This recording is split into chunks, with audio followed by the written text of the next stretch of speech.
नारद जी ने कहा महाराज कैसे कैसे पापी तर सकते इस भागवत कथा को सुन करके।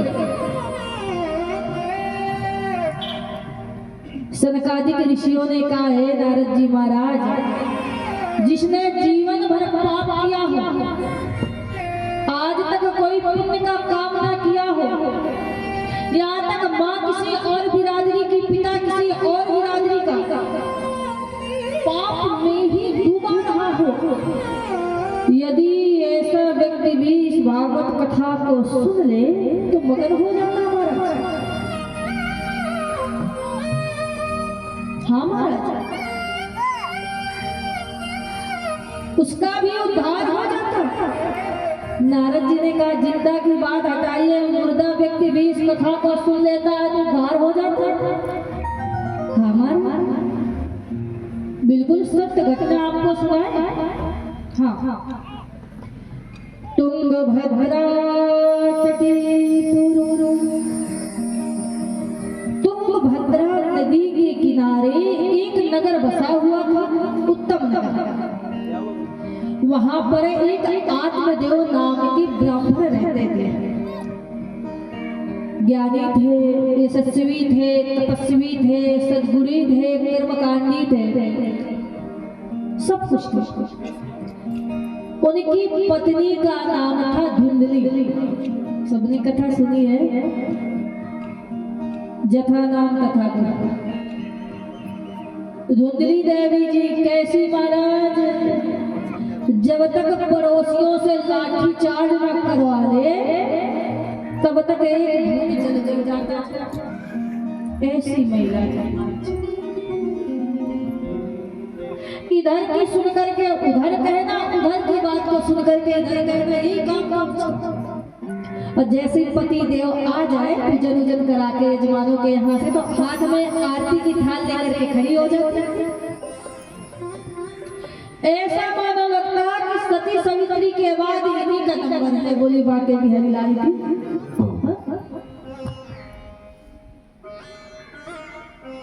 आत्मदेव जी महाराज सद्गुरु थे, तपस्वी थे, यशस्वी थे, मनस्वी थे। बस दुख इस बात का था कि उनकी कोई संतान नहीं था। एक गाय बनी हुई थी, वो भी बाग तुलसी का पेड़ लगाया, बिरवा लगाया, वो भी सूख जाता। कोई फल लेकर के आते, वो भी सड़ जाता। इसी बात का दुख था कि स्वीकार नहीं करते।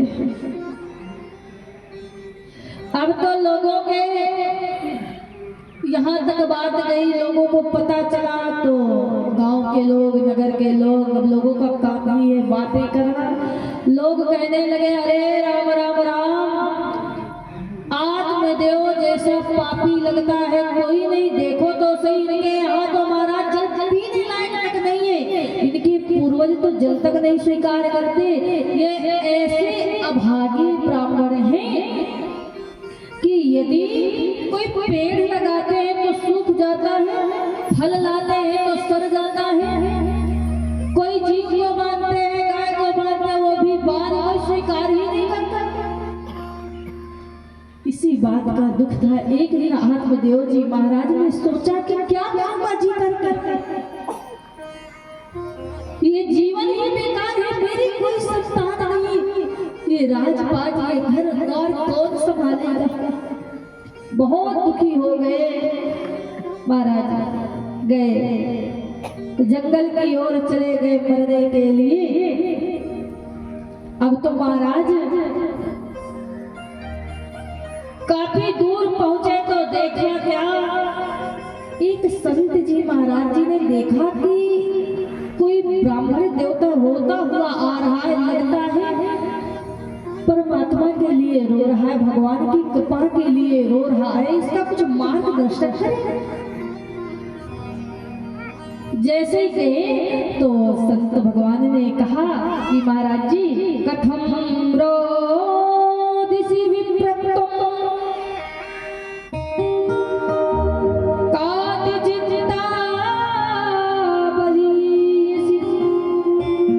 वदत्तम सत्वरं महं सससे दुःखस्य कारणम्। अरे महाराज जी क्या बात है, आप क्यों रुदन कर रहे हैं, क्या हो गया? रुकिए जरा, ठहरिए ठहरिए, क्यों रो रहे हैं? आत्मदेव संत भगवान के चरण को पकड़ लिया और कहा, महाराज जी मेरा सबसे बड़ा दुख यही है कि मेरी कोई संतान नहीं है। मैं क्या करूंगा जी करके, कोई संतान नहीं मेरी। महाराज मैंने सुना है कि यदि संत चाह ले तो सब कुछ कर देते हैं, आप मुझे भी बेटा दीजिए ना, कृपा कीजिए ना। संत भगवान ने कहा, अरे राम राम, कहाँ हम सोच रहे थे कि भाई ये भगवान का भक्त है और कुछ सत्संग होगा, लेकिन ये तो बेटा के लिए रो रहा है। अरे महाराज क्या करोगे बेटा लेकर के?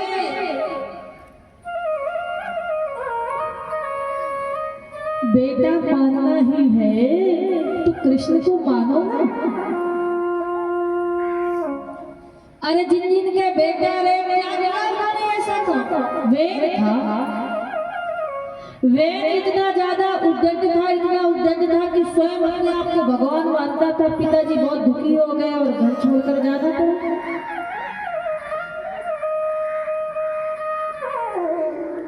यदि संतान नहीं है तो ठाकुर जी को ही अपना पुत्र माना। बेटा बेटी लेकर के क्या करोगे? 4 बेटियों के बाप की चिंता जिंदगी बहुत अधूरी है। बेटी हो या ना हो, लेकिन बेटा बहुत जरूरी है, क्योंकि मरने के बाद बेटा ही चलाएगा नाम। तो मैंने पूछा, बेटे की चिंता में क्यों इतनी फरियाद करते हो? ये तो बताओ जरा, अपने माँ बाप को तुम कितना याद करते हो? क्या बेटा बेटा के लिए रो रहे हो? बेटा यदि पुत्र है तो ठीक है, बड़ी अच्छी बात है, सुपुत्र है बहुत आनंद की बात है, लेकिन यदि वही बेटा पुत्र हो जाएगा तो जीवन पर्यंत रुलाता है। इसीलिए ये जो ममता है ना,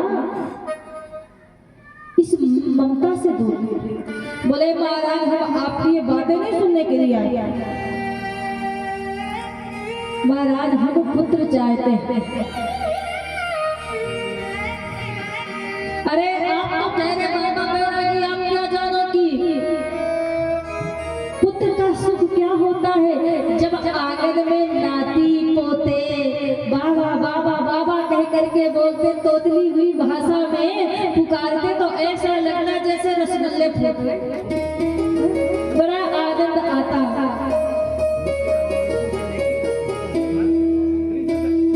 नाना नाना नाना नाना कह करके पुकारते हैं, बड़ा आनंद आता। महाराज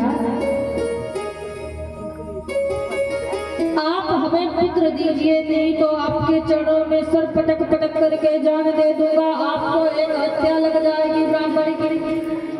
संत भगवान ने सोचा, हे महाराज अच्छा फंसे, देखा हाथ बोले एक जन्म की बात हटाओ, 7 जन्म तक कोई बेटा बेटी नहीं है। अब तो महाराज ये सुन करके और घबरा गए, एक जन्म की बात छोड़ो, 7 गुना आपने मेरा दुख और कर दिया। अब तो चरणों में सर पटकने लगे। संत भगवान ने कहा, अरे महाराज क्या कर रहे हो? अरे रुको रुको रुको, ठहरो ठहरो। बोले नहीं महाराज, मेरा दुख दूर करने के बजाय आपने इतना और बढ़ा दिया, अब मैं जी करके क्या करूंगा? मुझे संतान दीजिए कुछ भी करके।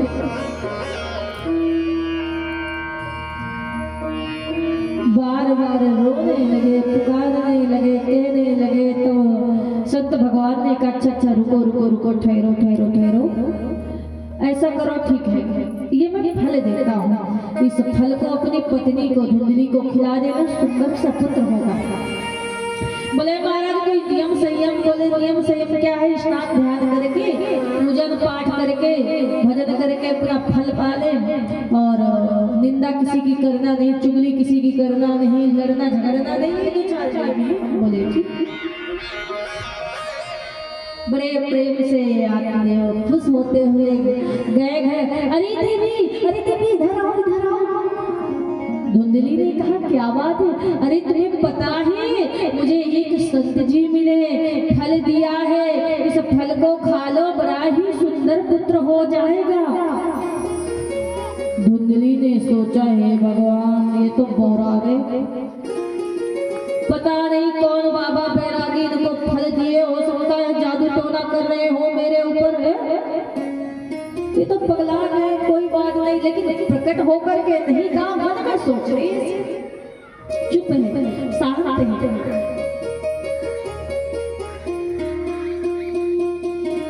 ठीक है महाराज, अब फल ले लिया, अब सोच रही है पति देव तो गए, मैं खा लूंगी। अगला दिन हुआ, पड़ोसन आ गई। अरे धुंधली क्या बात है, क्यों चिंता में डूबी हुई हो? तो सारी बात बताया कि ऐसी ऐसी बात हो, फल मिला है, खाऊं कि ना खाऊं। पड़ोसन ने कहा अरे बहन, ये बड़ी अच्छी बात है, खुशी की बात है, भगवान ने कृपा किया है, संत भगवान का आशीर्वाद मिला है, ऐसा करो देर मत करो, फल खा लो। बोली बहन फल खा लूं तो गर्भवती हो जाऊंगी, फिर मैं काम काज तो कर नहीं पाऊंगी। तो कहा क्या बात है, चिंता करने की जरूरत नहीं, अपनी नंद को बुला लेना। 2-4-5 महीने पहले से नंद खूब सारा काम करेगी, और बाद में बधाने के रूप में, बधाई के रूप में कुछ उपहार दे देना। बोली बहन नंद 4-5 महीने में तो मेरा पूरा घर ही खाली कर देगी, सारा लूट ले जाएगी, और तुम्हें बताओ मेरी नंद महाचुच्चड़ है। पड़ोसन ने कहा राम राम क्या बोलती, चुप करो, खा लो, समझ में नहीं यार। अच्छा पहले की बात बताओ कि यदि मैं गर्भवती हुई तो चल भी नहीं पाऊंगी, और यदि कुछ चोर आ गया तो कैसे दौड़ कैसे पाऊंगी, जान कैसे बचाऊंगी? अरे बहन ये सब मत सोच, कहीं तुम्हें भागने की जरूरत नहीं, दौड़ने की जरूरत नहीं है, तुम तो बस प्रेम से प्रसाद खा लो। महाराज ठीक है बहन, पड़ोसन भी गई समझा करके लिए बैठी। अगला दिन हुआ तो उसकी चचेरी बहन आ गई। चचेरी बहन के पुत्र ही पुत्र थे, गरीब थी, गर्भवती थी।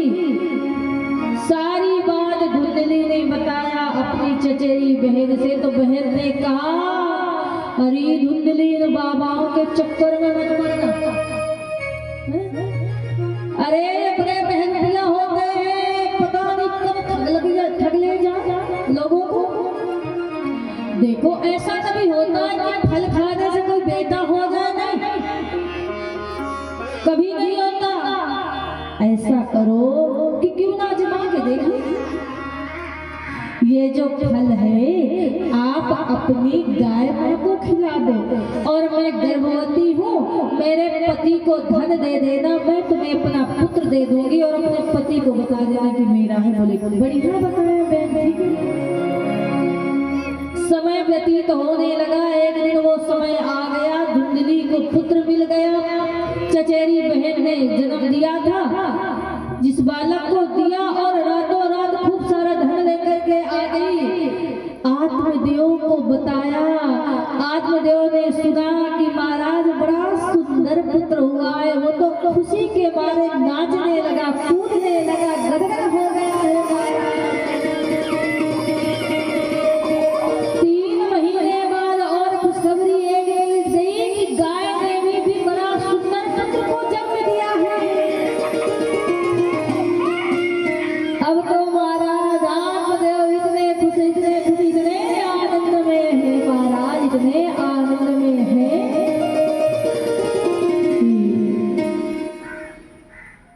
उनके खुशी का ठिकाना नहीं, लोग आ रहे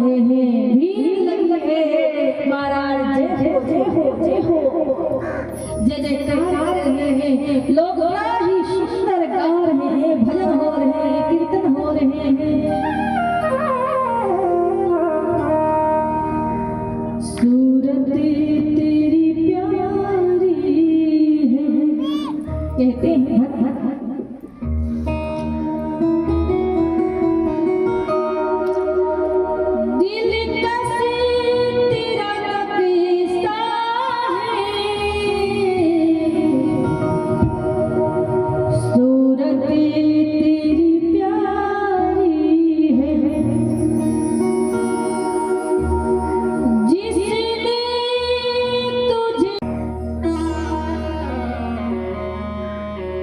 मेरा नाम आत्मदेव तो मेरे बेटे का नाम परमात्मा देव। धुंधली आई बोले वाह महाराज, 9 महीने गर्भ में हमने रखा, सारा दर्द हमने सहा, और जब नामकरण की बारी आ गई तो आप आ गए। नाम रखने बोले ना, मेरा नाम है धुंधली तो मेरे बेटे का नाम होगा धुंधली। आत्मदेव जी ने कहा कोई बात नहीं, जैसी आपकी इच्छा, ठीक है। और 3 महीने बाद खुशखबरी मिली कि गाय ने भी पुत्र को जन्म दिया, जिसकी कान गाय की तरह थे और पूरा शरीर मनुष्य का था। जब देखा तो देख करके गदगद हो गए। बड़ा सुंदर, बड़ा ही प्यारा नाम रखा गोकर्ण महाराज। बोलिए गोकर्ण महाराज की। जो भी लोग आ रहे हैं सुंदर दिव्य झांकी को देख रहे हैं तो जय जयकार कर रहे हैं और यही बोल रहे हैं आपकी जय हो, जय हो, जय जय जय जयकार कर रही है महाराज। बड़ी सुंदर, बड़ी दिव्य झांकी है महाराज। समय व्यतीत होने लगा, एक कुख्यात हुआ, दूसरा विख्यात हुआ। धुंधकारी चोरी करने लगा, जुआ खेलने लगा, डकैती करने लगा, मदिरा का पान करने लगा, बच्चों को उठा करके कुएं में फेंक देता, झगड़ा करता, आए दिन शिकायत आने लगी। पिताजी परेशान हो गए, रोने लगे, क्या करे, ऐसा पुत्र हुआ, इससे अच्छा तो मैं बिना मरने के लिए फिर जाने लगे। तो रास्ते में मिले गोकर्ण महाराज और कहा पिताजी आप जितनी ममता संसार से करते, यदि उतनी ममता कृष्ण के चरणों में कर लेते तो आज रोना नहीं पड़ता, हंसते हंसते जाना पड़ता। आपका ये मोह है, ममता ही है। आपने अपने पुत्र को बहुत कुछ माना है, इसलिए आज आप रो रहे हो। बहुत समझाया तब एक एक बात गोकर्ण जी की दिमाग में बात आई, समझा गोकर्ण महाराज की बात को सुन करके आत्मदेव जी गए, 12 स्कंद का पाठ करके वो भी सब कुछ छोड़कर भगवान का ध्यान भजन करने लगे और प्रभु की धाम में गए। बोले बाकी बिहारी लाल की यहाँ बचा धुंधकारी, वो भी माँ को मारने लगा, धन मांगने लगा, प्रताड़ित करने लगा। एक दिन माँ भी परेशान होकर के कुएं में कूद गई, आत्महत्या कर लिया। जब गोकर्ण को पता चला तो अंतिम दाह संस्कार किया पिताजी का, माताजी का। चले गए तीर्थ यात्रा करने के लिए, अपने भाई धुंधकारी को समझा करके सब मत करना। समय व्यतीत होने लगा, अब तो वो धुंधकारी 5-5 गणिकाओं को अपने घर में बुलाया। अब गणिका होती ही है धन लेने वाली स्त्री, जितना सारा धन था सारा धन खूब ले लिया। एक दिन उन्हीं गणिकाओं ने मन में सलाह बनाई कि यदि राजा को ये बात पता चली तो इसको तो सजा देंगे ही, इसके साथ साथ हमें भी सजा देंगे। तो ऐसा है कि सारा धन इससे ले लिया, इसको मार दिया, खूब मदिरा पिलाई, चारों तरफ से धुंधकारी को चारपाई में बांध दिया। गला दबाने लगी वही वेश्याओं ने, गणिकाओं ने। जब देखा कि ऐसे नहीं, मरा तो एक दौड़ती हुई गई चूल्हे में, आग जल रही थी, आग का अंगारा लेकर के मुंह में ठूस दिया और मार दिया। अंत में उसको एक जगह पे गाड़ दिया, बोरे में भर कर। यहाँ गोकर्ण महाराज एक दिन रात्रि का समय है, आए तो देखा क्या, घर में प्रवेश होते ही कभी कोई भैंसा बन करके रोने लगता, कभी कोई और रूप धारण कर लेता, कभी मनुष्य का रूप धारण कर लेता। तो गोकर्ण महाराज ने कहा कि अरे कौन हो आप? बोले भैया आप मुझे नहीं पहचाने, मैं आपका भाई धुंधकारी। बोले धुंधकारी तुम यहाँ? मैंने तो गया जी में जाकर के पिंडदान कर दिया, कि तुम्हारी मुक्ति नहीं हुई? बोले नहीं मैं ऐसा वैसा प्रेत नहीं हूँ, ऐसे मुक्ति मिलने वाली नहीं है, भैया कुछ करो। अहम भ्राता तो दियो अस्मि धुंधिका।